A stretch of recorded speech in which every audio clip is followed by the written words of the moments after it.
نماز چھوڑنا میرے عزیزو اس کو ہلکا مت سمجھ لینا، ہلکا مت سمجھ لینا، بلکہ بعض احادیث میں یہ ملتا ہے کہ کوئی عورت زنا کرتی ہو اور اس کے بعد اس سے پیدا ہوئے بچے کو کاٹ کے پھینکتی ہو، اس سے بڑا گناہ نماز چھوڑنے والے کا ہے، جان بوجھ کر کے جو نماز ترک کرتا ہے۔ تو یہ کبیرہ گناہوں میں سے ہے، کبیرہ گناہوں میں سے۔ اب جو قضا کر لیتے ہیں، جانتے ہیں آپ نمازوں کی قضا کرنے کے بعد لوگ سمجھیں برابر کر دیا میں نے، کیا برابر کر لیے تم نے؟ وہ وقت لا سکتے ہو دوبارہ؟ قضا کرنے والے کے لیے حکم کیا ہے جانتے ہیں آپ؟ فجر آپ کی چھوٹی اور اس کے بعد پھر آپ نے اب عشاء کے وقت اس کو پڑھ لیا، قضا پوری کر لی، ادا کر لیا، تو فرمایا گیا کہ وہ 2 رکعت کی قضا کرنے کے بعد توبہ الگ سے کرو اللہ کی بارگاہ، توبہ کرو کہ وہ وقت کو تم نے جو ضائع کیا، یہ تو خالی تم نے 2 رکعت برابر کیا، اب اللہ جو ناراض تھا اس کو کون منا رہا ہے؟ تو کیا تم برابر کھانا پوری کر رہے ہو؟ فل ان دا بلینک جو ہوتا ہے کہ یہاں سے اٹھا کے اتنا بھر دیا، نہیں، تم نے اللہ کے آرڈر کو ہلکے میں لیا اور سو کے گزار دیا۔ قضا کرنے کے بعد بھی توبہ ضروری ہے، توبہ بھی کرنا ضروری ہے۔ تو نمازوں کو جنہوں نے ہلکے میں لیا ہے ان کے لیے دردناک عذاب ہے۔ یہاں تک کہ میں آپ کو یہ تک بتاؤں، حضور اکرم صلی اللہ تعالی علیہ وسلم کے پاس ایک شخص آیا اور نماز پڑھ رہا تھا، نماز سے سلام پھیر کے آنے کے بعد اس نے حضور کو سلام کیا، حضور نے فرمایا جا پھر سے نماز پڑھ، تیری نماز ہی نہیں ہوئی۔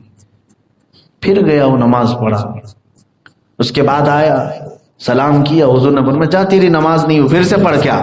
تیسری بار پھر پڑھ کے آیا، حضور پاک صلی اللہ علیہ وسلم نے فرمایا جا تیری نماز نہیں ہوئی، پھر سے پڑھ۔ 3 بار بھی پڑھ کے آیا، حضور بار بار بھیج۔ تو اس نے کہا میرے آقا میرے سے جتنا ہو سکتا ہے میں اسی انداز سے پڑھ رہا ہوں، میری طاقت کے مطابق، اب آپ ہی مجھے سکھائیں کہ کیسے پڑھوں۔ کیونکہ وہ بندہ جو نماز پڑھ رہا تھا، جس کو کہتے ہیں کھٹا کھٹ نماز ادا کرنا، کھڑا ہوا رکوع میں گیا، رکوع سے اٹھا پھر سجدے میں گیا، سجدے سے اٹھا، تسبیح بھی صحیح سے نہیں پڑھ رہا ہے سیدھے۔ اس کے بعد میرے آقا نے اسے سارا طریقہ بتایا، جب کھڑے ہو تو اطمینان کے ساتھ قرآن کی قرأت کرو، پھر رکوع میں جاؤ تو تمہاری کمر، تمہاری پیٹھ سیدھی ہو جائے، اور اس کے بعد جب تم کھڑے ہو جاؤ تو قومہ بالکل سیدھے ہو جاؤ، پھر سجدے میں جاؤ تو اس کی کیفیت یہ ہونی چاہیے تمہاری 7 چیزیں لگیں، تمہاری 7 چیزیں سجدے میں لگیں۔ ایک تو تمہارا چہرہ یعنی ناک و پیشانی ایک چیز، دونوں ہتھیلیاں اور دونوں گھٹنے اور دونوں پیروں کی 10 انگلیاں، کہا کہ یہ سجدے میں پوری طور پر لگیں، تو سجدے کا حق ادا ہوا۔ پھر 2 سجدوں کے بیچ میں اپنی کمر سیدھی کر کے، پیٹھ سیدھی کر کے بیٹھو۔ تب میرے آقا صلی اللہ علیہ وسلم نے پوری نماز کا طریقہ بتایا۔ اخیر میں ایک صحابی بیان کرتے ہیں، حضور نے فرمایا جو اس طرح کی نماز پڑھتا انتقال کر گیا، کون سی؟ مرغے کی چونچ والی۔ حدیث میں یہی کہا گیا ہے کہ جو اس طرح سے کھٹا کھٹ نماز پڑھ رہا ہے تو اس کو کہا گیا کہ کیا تو دانے چگ رہا ہے جیسے مرغا ٹھونک سے دانے چگتا رہتا ہے، سجدے پہ سجدے، سجدے پہ سجدے اس طرح سے کر رہا ہے۔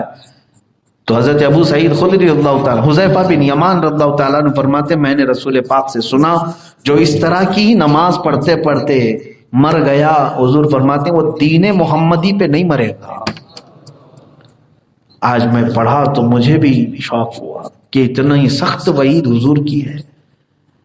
نمازوں میں اگر جلد بازی کر کے بھاگ گیا تو اس کے بارے میں وعید ہے کہ وہ دین محمدی پہ نہیں مرے گا، جو پورا ہی چھوڑ کے بیٹھا ہے اس کے لیے کتنی سخت وعید ہے۔ میرے عزیزو یہ کبیرہ گناہ ہے، ترک نماز کبیرہ گناہ ہے جس کو لوگ ہلکے میں لیے ہوئے ہیں۔ اور رسول پاک صلی اللہ تعالی علیہ وسلم نے ارشاد فرمایا کہ جس کی نمازیں درست ہو گئیں تو قبر میں اس کے سارے اعمال ہلکے ہو جائیں گے، آسان ہو جائیں گے، اور جو پھنس گیا تو نمازوں میں ہی پھنسے گا، نمازوں میں ہی پھنسے گا۔ اکثر جو ہے اسی میں پھنستے ہیں، اسی لیے فارسی کا ایک مشہور شعر ہے، روز محشر کے جان گداز بوت اولی پرسش کے نماز بوت۔ قیامت کا میدان جان پگھلا دینے والا ہوگا، لیکن سب سے پہلا سوال تمہیں نماز کے بارے میں ہوگا، اور اس میں جو اٹک گیا تو کئی 100 سال تک کھڑا رہ جائے گا، کیونکہ نمازیں اتنی باقی ہیں. کہاں سے لے کے آئے گا قرضہ ادا کرنے؟ کس سے مانگے گا نمازیں؟ کون دے گا وہاں پر؟ سب کے پاس تو یہی حالت ہوگی. ماں انکار کرے گی، باپ انکار کرے گی. یہاں اگر کہیں دکان پہ چلے گئے، پیسے کم پڑے تو مانگ لو گے نا. اب تو تمہارے پاس بہت ساری سہولیات ہیں، دکان والے سے کہہ دو گے کہ میں پے ٹی ایم کر دوں گا، فلاں کر دوں گا، آن لائن کر دوں گا، کچھ تو کروں. قیامت کے بارے میں سوچو، وہاں پکڑے جاؤ گے تو کیا تمہارے پاس آپشن ہے؟ باپ سے مانگو گے، بھائی سے مانگو گے، ماں سے مانگو گے. قرآن تو پہلے ہی کہہ دیا ہے، یوم یفر المرء من اخیہ وامہ وابیہ وصاحبتہ وبنیہ.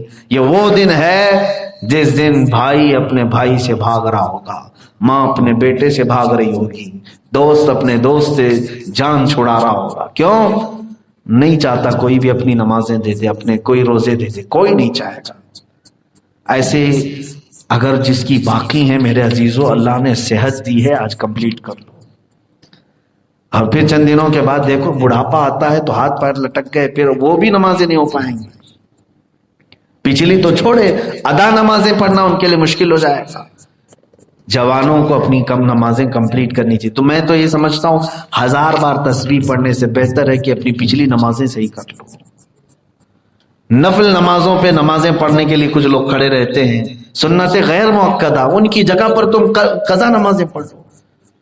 جو تمہاری زندگی کی چھوٹی ہوئی ہیں اس کو پورا کر لو. اس لیے کہ میں ڈراتا ہوں تمہیں، یہ بہت سخت معاملہ ہے، بہت سخت معاملہ ہے. اور اس میں اگر نہیں بچو گے تو پھر قیامت کے دن تمہارے پاس آپشن تو کوئی نہیں رہے گا. پتہ نہیں کتنے 100 سال کھڑا ہونا پڑے، کتنے 1000 سال، وہ 50,000 سال کے برابر کا دن ہے. اللہ ہمیں محفوظ فرمائے. جب اللہ تعالیٰ نے طاقت دیا ہے، قوت دیا ہے، صحت موجود ہے، تو اس کے سجدے کر لو. یہ ایک سجدہ جسے تو گراں سمجھتا ہے، 1000 سجدوں سے دیتا ہے آدمی کو نجات. اللہ کا ایک سجدہ کر لو، دوسری جگہ 1000 سجدے کرنے سے بچ جاؤ. نماز کے متعلق یہ دوسرا کبیرہ گناہ ہے. میں نے 2 ہی کبیرہ گناہوں کو آپ کے سامنے ذکر کیا ہے.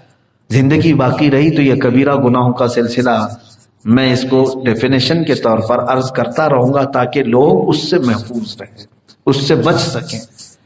اور اللہ کا یہ وعدہ ہے کہ تم اگر کبیرہ سے بچ گئے تو صغیرہ ہم ویسے ہی معاف کر دیں گے. کبیرہ سے بچ جائیں. اچھا، کچھ ایسے کام بھی ہیں جس سے کبیرہ گناہ بھی معاف ہوتے ہیں، کبیرہ گناہ بھی معاف ہوتے ہیں. لیکن وہ کون سے والے کبیرہ ہیں وہ بات کی بات ہے. جیسے شراب بھی کبیرہ گناہ ہے، جوا بھی کبیرہ گناہ ہے. توبہ کر لیں، توبہ کے بعد اللہ کی مرضی وہ معاف کر دے. لیکن کچھ اعمال، کچھ نیکیاں ایسی ہیں جس سے کبیرہ گناہ معاف ہو جاتے ہیں، لیکن ان معافی والے گناہوں میں نماز کا نمبر نہیں آتا ہے. کہ کبیرہ گناہ جیسے ایک روایت میں ملتا ہے کہ کسی مومن کے جنازے کو کندھا دیا تو وہاں ایک کبیرہ گناہ معاف ہو جائے گا. بعض نے کہا کہ اس کے 40 کبیرہ گناہ معاف ہو جائیں گے. تو کبیرہ گناہ معاف ہونے کی جہاں پر وعید بشارت آئی ہے کہ کبیرہ گناہ بھی تمہارے اس عمل سے معاف ہو جائیں گے، یہ نیکی کرو کبیرہ گناہ بھی معاف. لیکن یاد رکھنا جہاں جہاں بھی معافی کی بشارت آئی ہے اس میں نماز داخل نہیں ہے. نماز چھوڑنے والا جو کبیرہ گناہ ہے یہ معاف نہیں ہونے والا ہے کسی دوسرے عمل سے. اس کے لیے پہلی شرط ہے کہ قضا کرو پھر توبہ کرو تو معاف ہوگی. پہلے قضا کرو، باقی دوسرے جیسے شراب پیتا تھا اب توبہ کر لے، اللہ معاف کر دے گا. جوا کھیلتا تھا اب توبہ کر لے، نشہ کرتا تھا توبہ کر لے، اللہ معاف فرمائے گا. لیکن نماز چھوڑتا تھا تو خالی توبہ کرنے سے معاف نہیں ہوگی بلکہ اس کی قضا بھی کرنی ہوگی. اس وقت تک اس کی توبہ بھی معلق ہے، لٹکی ہوئی. یہ بات سب لوگ اپنے ساتھ باندھ کر کے رکھو. میں نے اپنا فریضہ ادا کر دیا کہ میں نے تمہیں کبیرہ گناہوں سے ڈرا دیا، اور اس لیے کہ سوال ہم سے بھی ہوگا بعد میں. کیا اللہ رب العزت نے جو مجھے علم دیا، یہ سوال ہم سے ہوگا، کیا تم نے میرے بندوں کو کبیرہ گناہوں سے ڈرایا تھا؟ ہم عرض کریں گے کہ ہاں مولا، ہم نے انہیں بتایا تھا. پھر تمہارے پاس اب کوئی عذر نہیں رہ جائے گا. تم یہ نہیں کہہ سکو گے کہ اے اللہ مجھے معلوم نہیں تھا کہ کبیرہ تھا کہ صغیرہ تھا. آج میں نے اتمام حجت کے طور پر بیان کر دیا کہ اب تمہارے پاس عذر بھی نہیں رہے گا۔ اللہ رب العزت کبیرہ گناہوں سے آپ سب کو محفوظ رکھے، اللہ کے ساتھ شرک کرنے اور ترک نماز کرنے سے مولا ہمیں محفوظ رکھے۔